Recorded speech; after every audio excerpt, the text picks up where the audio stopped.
پنجشنبه 5 اسفند 1395 ساعت دقیقاً 7:47 صبح. هوای تهران سرده و ترافیک اتوبان حقانی تازه داره شکل میگیره. یه ماشین حمل پول بانک پاسارگارد با 4 تا سرنشین آروم میپیچه توی خروجی حقانی به سمت مدرس. همه چیز کاملا عادی به نظر میرسه، اما درست توی همین رمپ یه پراید میپیچه جلوشون و محکم ترمز میکنه. راننده ون بانکی سری میزنه دنده عقب تا از این تله فرار کنه، ولی کار از کار گذشته.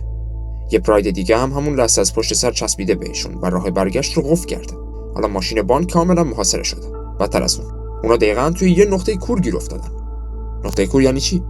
درست مثل وقتی که داری رانندگی میکنی و یه ماشین میفته توی زاویه‌ای که نه توی آینه بغل پیداست و نه توی آینه وسط. اینجا هم دقیقاً جاییه که هیچ کدوم از دوربین‌های ترافیکی شهر نمیتونن اتفاقاتش رو ضبط کنن. تو همین چند ثانیه 4 تا مرد با صورت‌های پوشیده پیاده میشن و هجوم میارن سمت ماشین. ون بانکی تو روز روشن کاملا محاصره شده. اما چیزی که بعداً پلیس رو شوکه کرد، مهارت سارقا توی بستن مسیر نبود. سوال اصلی این بود که اونا از کجا میدونستن که ماشین قراره دقیقاً چه ساعتی از این نقطه کور رد بشه؟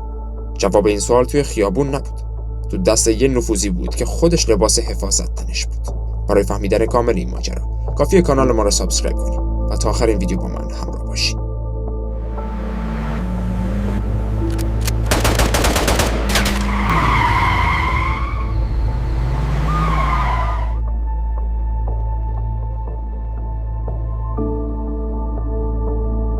دو نفر سارق با همراه یکیشون با خانمشون بودن در شهرستان لاهیجان یک منزل رو اجاره کرده بودن.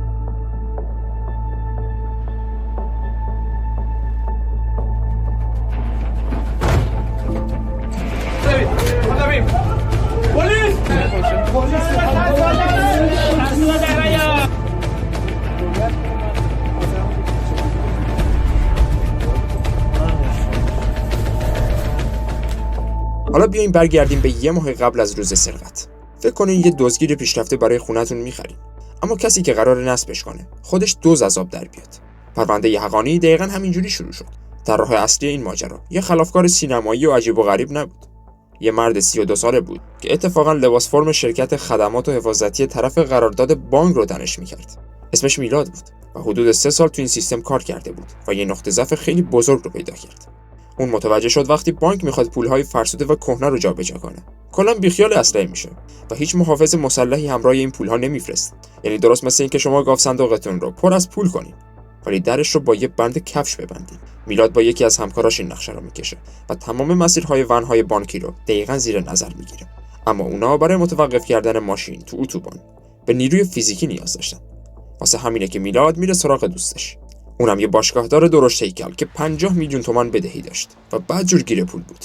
و اگه حساب کنید 50 میلیون تو سال 95 بدهی زیادی محسوب میشد. میشه گفت که حالا تیم کامل شده بود و اونا مسیر رو حفظ بودن. اما میلاد با چه جرأتی میخواست وسط اتوبان جلوی ماشین بانک رو بگیره؟ میشه گفت که اون روی یه چیز خیلی مهم حساب باز کرده بود. میلاد میدونست که محموله‌ای که قرار صبح پنجشنبه از بانک بیاد بیرون یه ویژگی عجیب و مرگبار داره که باعث میشه مامورا نتونن حتی یه قدم از خودشون دفاع کنن.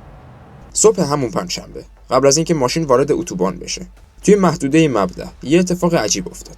مامورای حمل پول داشتن کیسه‌های پول رو بار ون می‌کردن. اونم دقیقاً 933 میلیون تومان که با ارزش اون موقع که دلار 3400 تومان بود، میشه حدود 275000 دلار که به پول الان میشه حدود 50 میلیارد تومان. اما این محلوله اسکناس‌های فرسوده بودن و پول فرسوده یعنی همون اسکناس‌های کهنه و پاره‌ای که قراره برن بانک مرکزی تا کالا نابود بشه.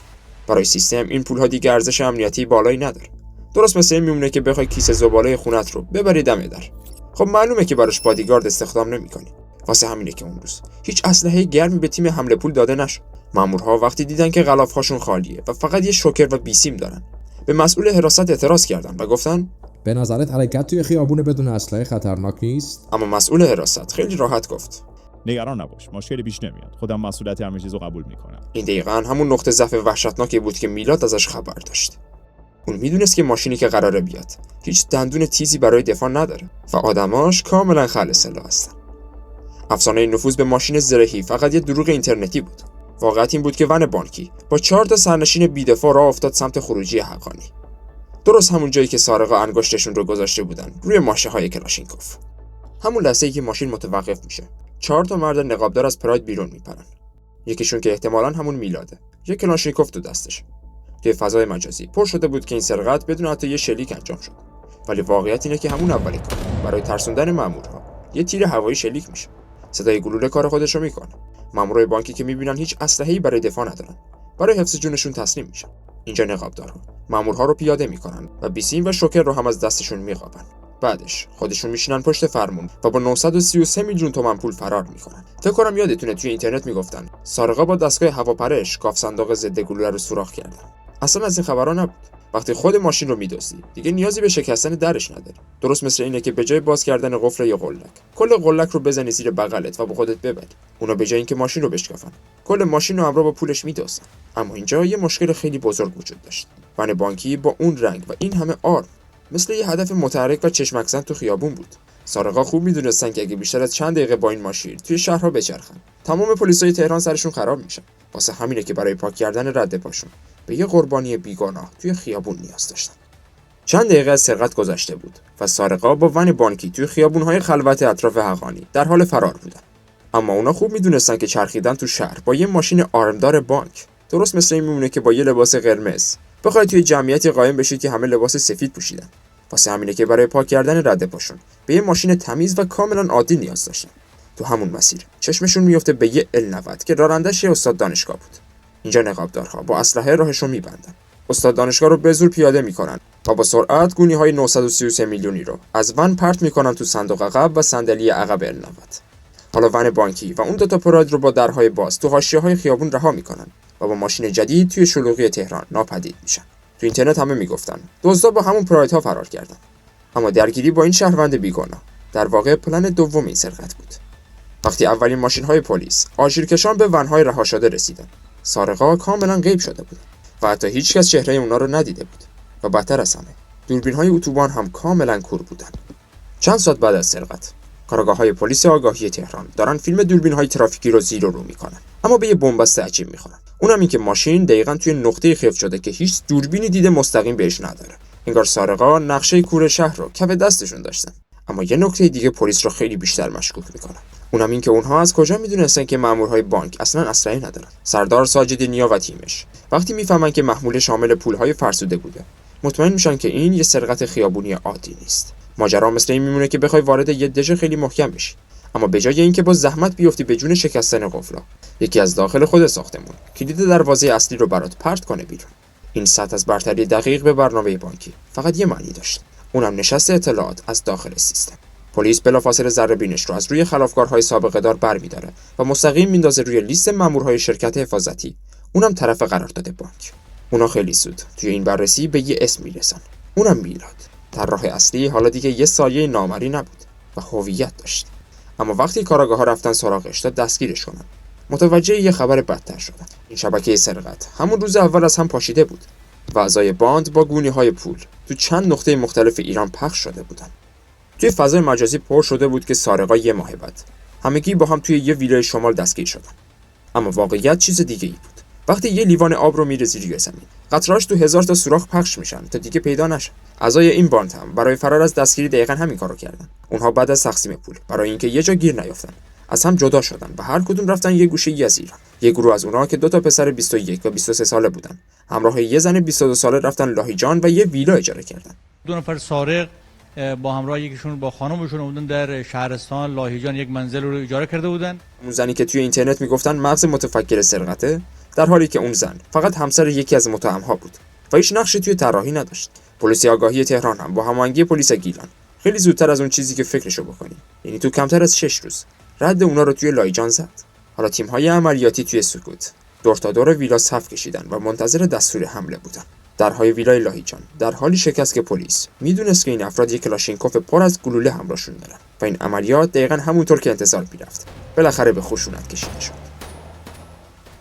فقط 6 روز از سرقت حقانی گذشته بود که تیم عملیاتی پلیس گیلان ویلای لاهیجان رو توی تاریکی محاصره کرد. متهم‌ها تا متوجه حضور مامورا میشن، میپرن توی ماشین و سعی میکنن فرار کنن. چون به فرمان پلیس توجه نکردن، در نتیجه با استفاده از قوه قهریه و تیراندازی این خودرو متوقف شد. این سارق دستگیر شد. یه تعقیب و گریز وحشتناک توی خیابون‌های اطراف ویلا شروع میشه.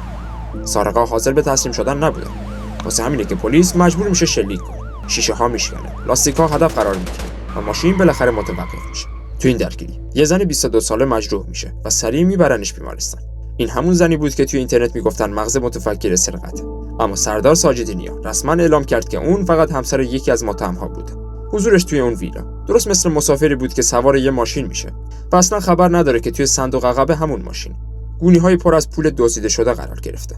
از اون طرف هر دو متهم مرد که 21 و 23 ساله بودن همونجا دستگیر میشن. وقتی پلیس مخفیگاه رو میگرده گونی‌های پلم شده بانک پاسارگاد رو پیدا میکنه.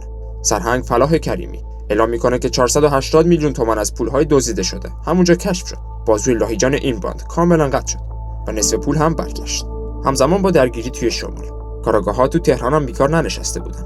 برای مثال درست مثل وقتی که میخوای یه عنکبوت رو بگیری و باید همزمان از چند طرف راهش رو ببندی تا نتونه فرار کنه. پلیس هم دقیقاً همینجوری اعضای بقیه باند رو توی مخفیگاه‌هاشون توی تهران محاصره کرد. روز 11 اسفند یعنی فقط 6 روز بعد از سرقت سردار ساجدی نیا جلوی فلش دوربین‌ها ایستاد و اعلام کرد که هر 6 نفر عضو شبکه دستگیر شدن. دستگیری سارق اول، نفر دوم در ویلای اجاره‌ای، ایشون هم شناسایی و دستگیر شدن. حالا میلاد همون مغز متفکر 32 ساله با لباس بازداشتگاه و دستبند جلوی خبرنگارهای خبرگزاری ایستاده بود. اون با صراحت اعتراف کرد که مأمور حفاظت بوده و شخصا همون تیر هوایی رو توی اتوبان شلیک کرد. میلاد توی همون مصاحبه هم گفت فکرش رو هم نمی‌کردیم که توی کمتر از 10 هفته دستگیر بشیم. شلیک نکردی چرا؟ تو همون صحنه سر زدونی چند تا بدون تیر هوا. کلا چند نفر بودین؟ 5 نفر بودین. همتون هم کارمند بودین؟ نه. همه رو گرفتن الان.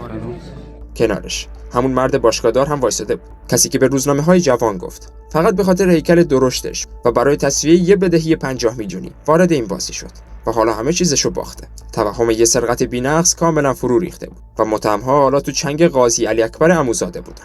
طراح‌ها دستبند خوردن و ماشین‌ها هم پیدا شد. اما وقتی ماشین حساب‌ها روشن شد یه عدد توی این پرونده با بقیه اعداد اصلاً همخونی نداشت. طراح‌ها دستگیر شدن و ماشین‌ها هم پیدا شد. اما وقتی قاضی علی اکبر عموزاده تو دادسرای سرقت وقتی پرونده رو باز کرد عددها با هم نمیخوند چون رقم سرقت 933 میلیون تومان ثبت شده بود ولی پلیس تهران گفته بود فقط 550 میلیون تومان کشف شده. به نظرتون بقیه این پول چی شد؟ احتمالاً تو همون چند روز اول یه بخشش برای تسویه بدهی‌ها مثل همون بدهی مرد باشگاهدار جابجا شده بوده. بدنسازی می‌کنی کشتی مشتی؟ سلام ندارم. چی شد تصمیم سرقت کنی؟ پول لازم شد. پول برای چی لازم؟ به چی؟ چقدر؟ اما تلخ‌ترین قسمت ماجرا برای سارقا خود پول‌ها بود. این اسکناس‌ها کاملا فرسوده بودن.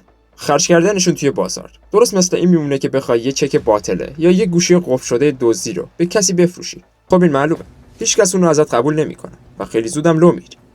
تو اینترنت پر شده بود که یه زن نابغه ماشین ضد گلوله رو سوراخ کرده اما توی واقعیت هیچ گاف صندوق زرهی شکسته نشد. همه چیز فقط یه نشست اطلاعات ساده و یه خیانت توی امانت بود. میشه گفت که اونا برای پولی ریسک کردن که خود بانک میخواست خودشون رو به عنوان یه زباله بسوزونه. پرونده حقانی اصلا یه فیلم هالیوودی نبود. فقط یه حدس الکی بود که با یه اشتباه ساده زندگی 6 نفر رو تباه کرد. اگه از تحلیل این پرونده های واقعی لذت میبرید و میخواین که افسانه های اینترنتی رو از واقعیت های مستند تشخیص بدین پس این ویدیو رو لایک کنید و حتما نظرتون رو راجع به سرقت حقانی با ما در میون بگذارید. تا ویدیو بعدی مراقب خودتون و ایران عزیزمون باشید و تا اون موقع بدرود.